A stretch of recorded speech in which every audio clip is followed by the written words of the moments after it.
Hi everyone, so this video is about understanding powers and what they represent.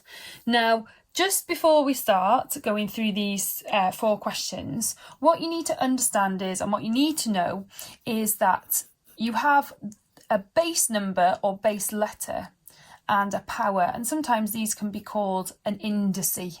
Okay, in some of my other videos, I've referred to them as indices. Okay. So all you need to know is this is called the base number. It could be a letter. Okay, so as you can see on our second one, it's a Y, so it could be a letter. And this is the power. Okay, and what the power tells you is how many times that number is being multiplied by itself. So if we think about squaring, we should know that a squared means times by itself. So if I had 4 squared, it represents 4 times 4. Okay, and it's a 2, so if I write that down, 4 squared is the same as saying 4 times 4, because there are 2 4s multiplied together. That's why the power is 2.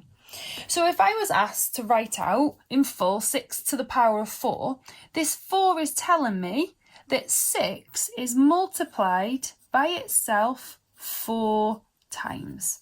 So that's all I would expect you to do. I'm not asking you to tell me what the answer is, okay? It's just to understand that 6 to the power of 4 is represented by 4 6s multiplied together.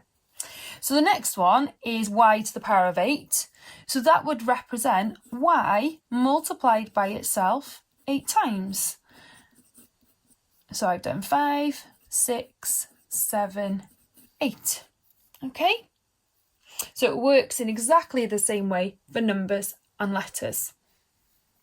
So the next one, when it says write in index notation, it wants it to look like this. So it wants to have a base number or letter and a power. So we obviously know the base is going to be 2 because it's 2 multiplied together every time. The power is how many times 2 has been multiplied by itself. So 1, 2, 3, 4, 5, 6. So that is represented as 2 to the power of 6. Okay, this one. So F is our base, and I've got 1, 2, 3, 4, 5, 6, 7, 8, 9 of them. So it's F to the power of 9.